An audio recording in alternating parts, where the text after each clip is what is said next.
जी हाँ, प्रधानमंत्री नरेंद्र मोदी का ये चीन दौरा कई मायनों में ऐतिहासिक माना जा रहा है। आज लगभग 7 साल बाद उन्होंने चीन की धरती पर कदम रखा और शंघाई सहयोग संगठन SCO समिट में हिस्सा लिया। इस दौरान पीएम मोदी ने क्षेत्रीय सुरक्षा, आतंकवाद के खिलाफ सहयोग, व्यापार और आपसी संबंधों को मजबूत करने जैसे अहम मुद्दों पर अपनी बात रखी। उन्होंने सदस्य देशों को शांति, स्थिरता और विकास के लिए मिलकर काम करने का संदेश दिया। समिट के बाद पीएम मोदी ने भारतवासियों को संबोधित करते हुए इस दौरे की उपलब्धियों और भारत के स्टैंड को भी साझा किया। उनका कहना था कि भारत क्षेत्रीय समरसता और वैश्विक सहयोग में विश्वास रखता है। हमारे शानदार स्वागत और आतिथ्य सत्कार के लिए मैं राष्ट्रपति शी का हार्दिक आभार व्यक्त करता हूं। आज उज्बेकिस्तान का इंडिपेंडेंस डे है। कल किर्गिस्तान का राष्ट्रीय दिवस था। इस अवसर पर मैं दोनों लीडर्स को बधाई और शुभकामनाएं देता हूं। एक्सेलेंसी, पिछले 24 वर्षों में SCO का पूरे यूरेशिया क्षेत्र की एक्सटेंडेड फैमिली को जोड़ने में बहुत महत्वपूर्ण योगदान रहा।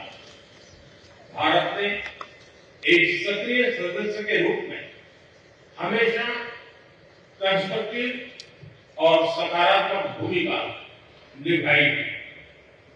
SCO को लेकर भारत की सोच और नीति 3 मुख्य स्तंभों पर आधारित है।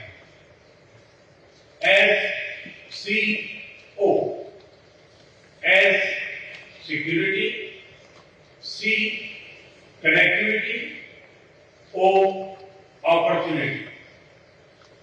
पहले स्तंभ S यानी सिक्योरिटी के संदर्भ में मैं कहना चाहता हूं कि सुरक्षा, शांति और स्थिरता किसी भी देश के विकास का आधार है।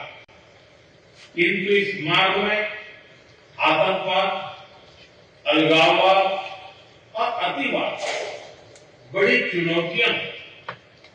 आतंकवाद सिर्फ किसी देश की सुरक्षा ही नहीं, बल्कि पूरी मानवता के लिए एक साझा चुनौती है। कोई देश, कोई समाज, कोई नागरिक अपने आप को इससे सुरक्षित नहीं समझ सकता।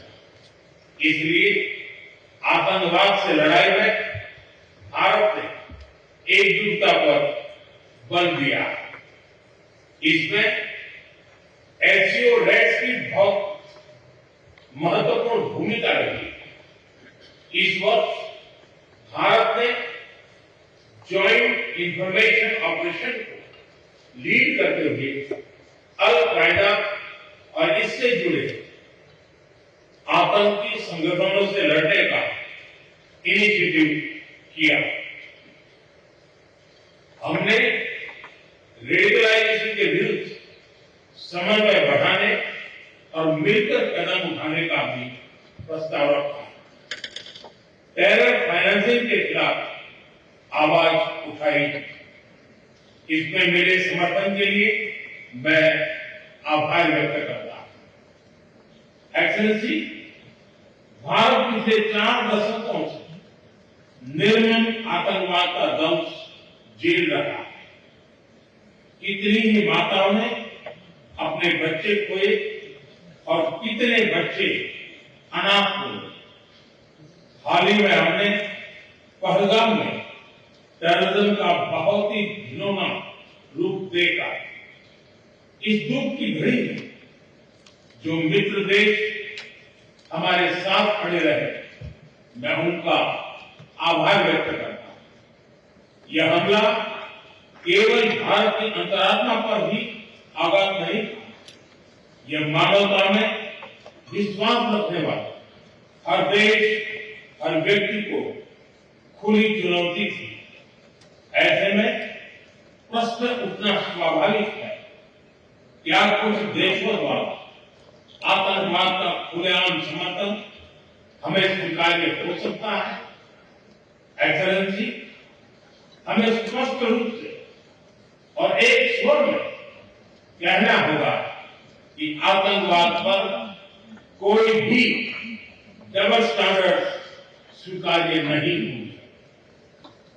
हमें मिलकर आतंकवाद का हर रंग में, हर रूप में विरोध करना, ये मानवता के प्रति हमारा दायित्व है। एक्सेलेंसी, अब मैं दूसरे स्तंभ सी यानी कनेक्टिविटी पर अपने विचार रखना चाहूंगा। भारत का हमेशा से मत रहा है कि मजबूत कनेक्टिविटी से केवल व्यापार ही नहीं बल्कि विश्वास और विकास के द्वार भी खुलते। इसी सोच के साथ हम चाबहार पोर्ट और international north south transport corridor जैसे इनिशिएटिव पर काम कर रहे हैं। इनसे हम अफगानिस्तान और मध्य एशिया के साथ संपर्क बढ़ा सकते हैं। हमारा मानना है कि कनेक्टिविटी के हर प्रयास में संप्रभुता और क्षेत्रीय अखंडता का सम्मान होना चाहिए। यही एससीओ चार्टर के मूल सिद्धांतों में भी विदित है। Connectivity that bypasses sovereignty, losing trust and living. Excellency, तीसरा स्तंभ है ओ यानी opportunity. Opportunity for cooperation and reform. 2023 में भारत की अध्यक्षता के दौरान नई ऊर्जा और विचारों का संचार हुआ। स्टार्टअप और innovation, traditional medicine, youth empowerment, digital inclusion और शेयर्ड बुद्धिस्ट हेरिटेज जैसे नए विषयों को अपने सहयोग में जुड़ा। हमारा प्रयास था कि एससीओ को सरकारों के परे भी ले जाए। सामान्य मानवी, यंग साइंटिस्ट, स्कॉलर्स और स्टार्टअप को भी आपस में जोड़े। हमारे पीपल टू पीपल टाइम में दृढ़ता देने के लिए मैं आज एक और सुझाव रखना चाहूंगा। एससीओ के अंतर्गत एक सिविलाइजेशन डायलॉग फोरम बनाया है। इससे हम अपनी प्राचीन सभ्यताओं, कला, साहित्य और परंपराओं को वैश्विक मंच पर साझा कर सकते हैं। एक्सेलेंसी, आज भारत रिफॉर्म, परफॉर्म, ट्रांसफॉर्म के मूल मंत्र पर आगे बढ़ रहा है। कोविड हो या वैश्विक आर्थिक अस्थिरता, हमने हर चुनौती को अवसर में बदलने का प्रयास किया है। हम लगातार वाइड रेंजिंग रिफॉर्म पर काम कर रहे हैं। इससे देश में विकास के साथ साथ अंतर्राष्ट्रीय सहयोग के लिए भी नए अवसर खुल रहे हैं। मैं आप सभी को भारत की विकास यात्रा से जुड़ने के लिए आमंत्रित करता हूं। एक्सेलेंसी, यह खुशी की बात है कि एससीओ भी समय के अनुरूप इवॉल्व हो रहा है। ऑर्गेनाइज्ड क्राइम, ड्रग ट्रैफिकिंग और साइबर सिक्योरिटी जैसी समकालीन चुनौतियों से निपटने के लिए 4 नए केंद्र बनाए जा रहे हैं।